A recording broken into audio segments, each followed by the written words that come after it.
It is I, John _ Silva _ your favorite streamer, and today we have Nakester asking, I'm curious about how to make this metal look, especially the especially the upper part of the armor. Especially the upper part of the armor. So we have, I'm assuming both. You're here, Nakester, right? The gold and the silver, right? Let me grab a different brush for this though. First, you pick a brush, yes. All right. So we'll do the chest area. Okay. You need the base color at first, and let's do. I'll just do a little area like this.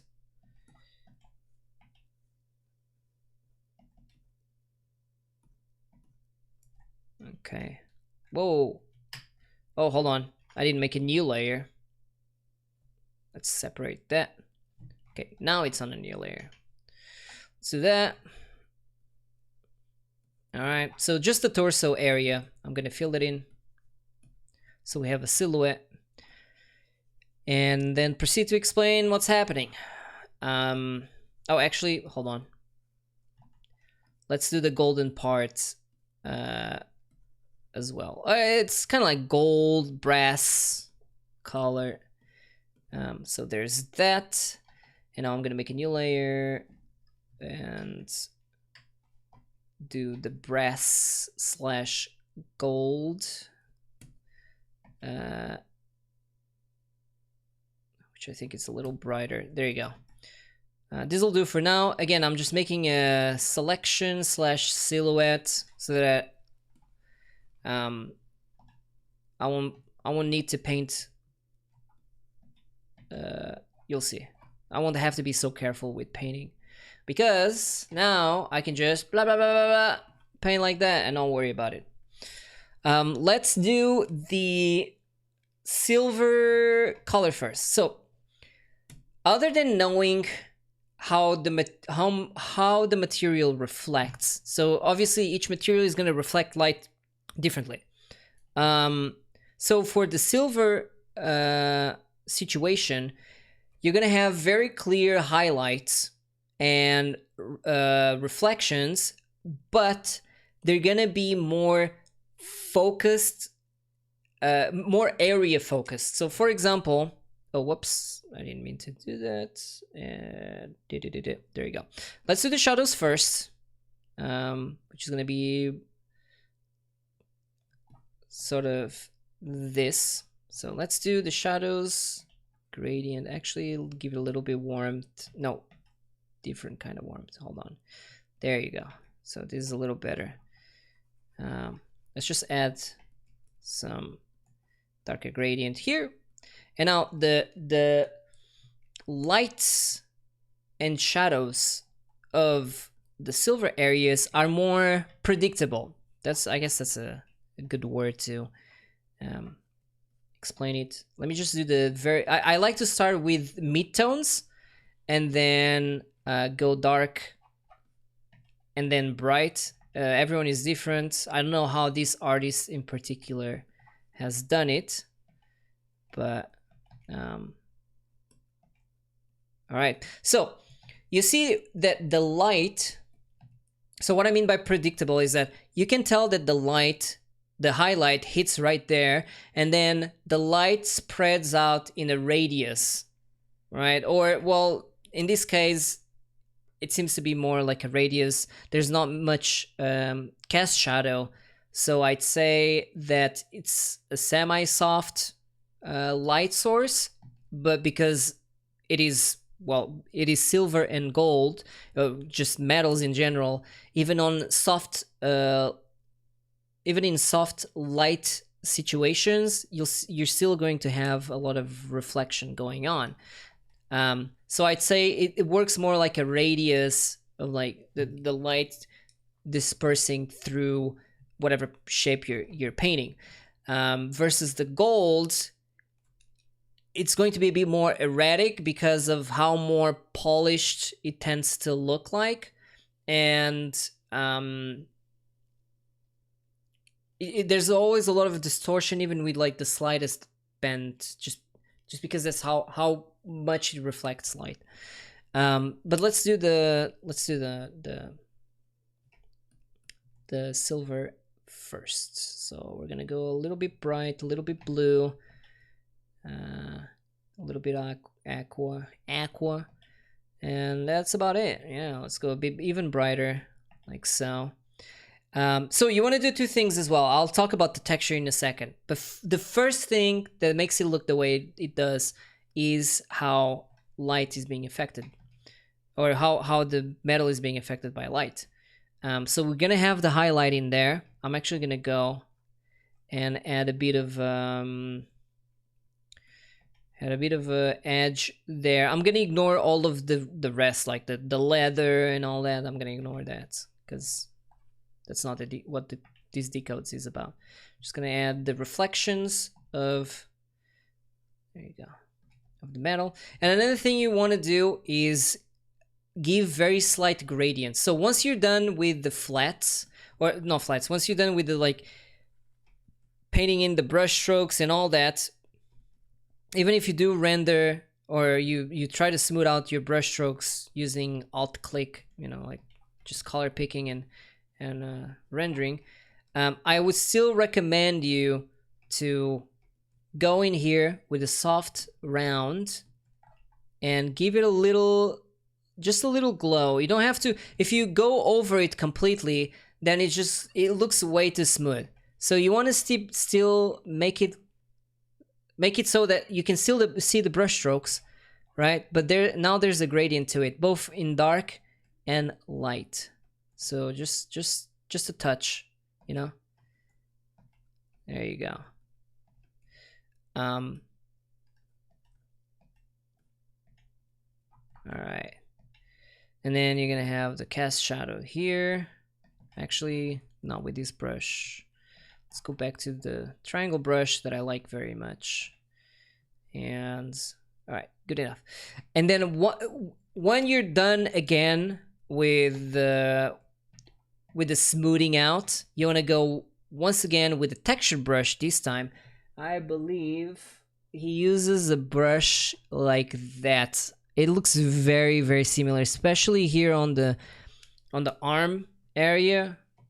It looks like he uses a brush like this. So I'm gonna use this one. And so the way I'm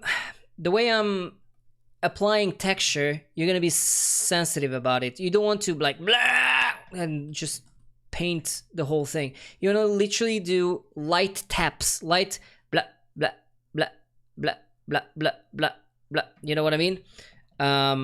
Sometimes you want to go over twice, you know, so 1, 2, and you're good. So you're gonna have to practice that, right? And you change the size of it so that it's not all the same, you know. So you can see that it's looking pretty much the same. Yeah, I think he really is using this brush here. So you're gonna have that effect. Chest and maybe the gauntlet of his right arm. Okay, we'll see how much time we have, because the gauntlet, like, it's the same thing everywhere else, pretty much. Right, so I'm just going over the areas that already like have value and just show some of that texture through, like so, and make it worn off, which is the look. It's like the artist is going for a worn off, but still there's areas of polish. And you don't want to do too much of either. So kind of like balance it out. All right, so this is good enough for, you could even potentially add, yeah, I see in some of the gauntlet, you said, do the gauntlet. You know what? Instead of doing the gauntlet, I'll just do what I see in areas of the gauntlet, which is there's a little bit of that texture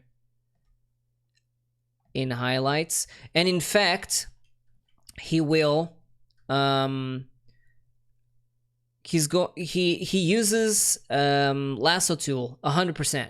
So I'm gonna do a little bit of lasso tool action here. Let's make this brighter because it is brighter here.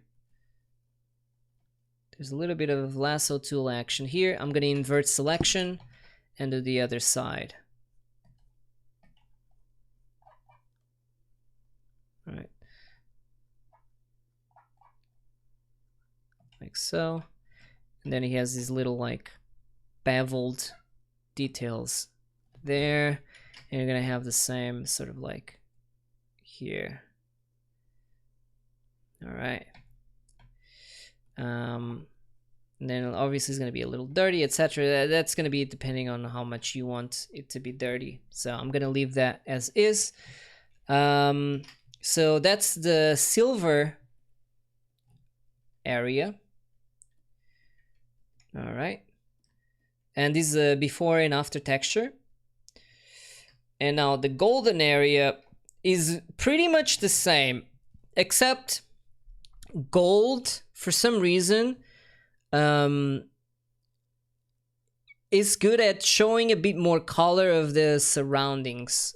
Gold / brass. Brass, not so much, but you'll see a lot of colder colors. Let me grab a different brush and red. You'll see a lot of gold, like colder colors in places. So gold tends to do that as well. I mean, silver too, like you see some warmth being reflected, etc. But generally, the more polished a metal is, and type of metal, the better. The better it will be at reflecting colors. So what you want to do first, okay, so for gold, I personally like to start with soft. The more something is polished, the more I'd rather start with the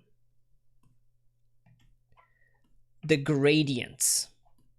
And then we're going to again, this is just personal tastes. I don't know if this is what artists did or not, but I'm gonna go with what I like doing first. Tomsy, thank you for the raids. I'm doing a Decodes, but I hope you had a good stream. I'll talk to you in a minute once I'm done with the Decodes. Yo, shout outs to Tomsy. Thank you. If you guys don't know what Decodes is, just keep watching. Alright, so the gradients are done. And hope you had a good stream, man. Shoutouts to Tomsy. And now I like to go with my hard brush and then pick out what I have and sharpen it. So I'm constantly thinking about reflections. Right, so I'm just color picking what I had set up and thinking about like, oh, here's going to be a hard reflection. Here maybe is like a softer one, but most of the time is like whatever you're gonna do a brush stroke on, it'll immediately read as reflection. It's just how it is when you start with soft transitions. So I'm just gonna go in a couple of areas here and do exactly that. And now I'm gonna add the really dark areas. All right, like so. All right, and then this is going to be the creases or the ambient occlusions of each individual shape here being separate. We're not just gonna leave it like that, but for now that's what we're doing. All right, and then I'm adding that, the design, and just give a bit more separation here and there. I'm being very gentle with this too. I don't want to be like too too bold with it, not yet, because these shapes are not going to stay as is. So now that you have the design, you could even do these first on a mask, like on a different layer. It's really up to you. I'll do it everything on one layer because I'm used to it, so I know what I'm doing. But if you're scared, you can add these holes and creases and all that on your own separate layer. So what I'm gonna be doing now is I'm going again. We're gonna go again with the round soft brush and introduce some more gradients on top of the flats that we've done, like so.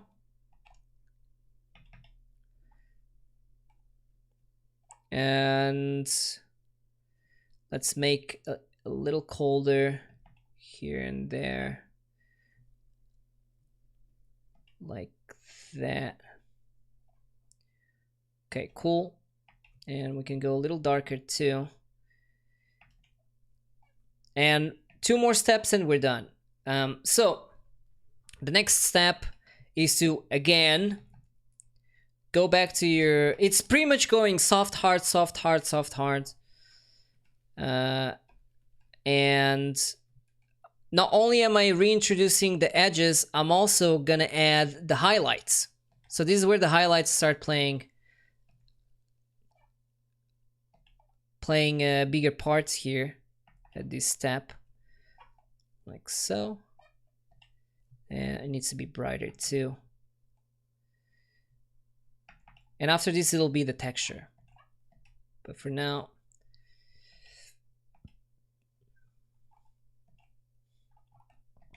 again, all the holes here are going to have a little edge to it, like that.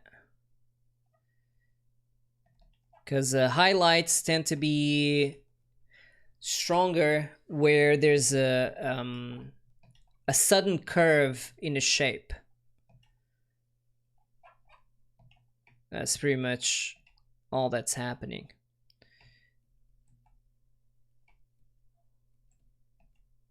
Okay.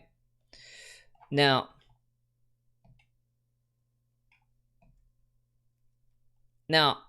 I'm gonna, actually I could do the bolts too, just cause why not? Just add some of the bolts. There you go. And now we'll introduce the texture. So everything looks very, very soft up until this point, and now that's when you need to really break it up. Same brush, same process as we've done for the steel or silver area here. And I'm even gonna bring some of the highlights. There you go.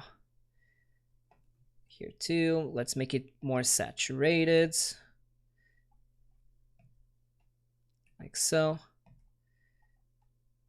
And once again, you can do this with selections. So I think he does do it in quite a few areas where he'll select an area like so, and then just kind of like glaze over with his texture brush and like the edge of it, make like really sharp highlights with that too. So yeah, I mean, selections are OP pretty much for not just for Photoshop, but like any painting software. Knowing how to make selections or painting with using selections in your workflow is really beneficial. It is. I agree that it's a pain in the ass because, like, even as I'm doing these decodes, it's like I don't want to go back and forth from selection to painting, but it's absolutely worth it. Like, you can just blah blah blah do that and then have a really clean but textury sort of edge to it. You see, like, this looks better than the free-handed ones I've gone with. Like, if I do like one more corner here with a selection, I can have a much better result. Look at this. Then if I go there freehand, if you do go freehand, I guess this is a freebie decode advice. But if you go with freehand, just make sure you make a new layer. You paint whatever shape you want to paint, like this, and then you just erase. It's kind of like you can get the same effect, but either way, it's like it's good. So here I would make a selection again. If I was painting these seriously, there's just sort of like always do that back and forth, especially for when you're texturing stuff. It's pretty important, I'd say, or it helps a lot more than anything, to make everything like sort of clean and working. From this point on, I'm pretty much done. From this point on, it's just a matter of like refinement, getting in there, making your brush smaller, zooming in and out, adding more like color variations and changing the saturation. You know, some areas are gonna have more saturation than others. Yeah, I'm just sort of like doing this, and you can. I'll just do the rest of the edge here, but you can tell that it's literally just a matter of like refining from this point on, according to your tastes and what you want. So I'm gonna stop the decodes here. Thank you for asking the question, Nixter. Those of you wondering, the Silva decodes is something that happens pretty much every week or once a week. And anyone can participate. Pleb subs is free for everyone, and every Silva Decodes episode, like this is one episode, are uploaded to our videos here on Twitch, and at some point it'll be uploaded on YouTube as well. But I've been John_Silva_, your favorite streamer. I'll see you on the next Decodes. Bye bye.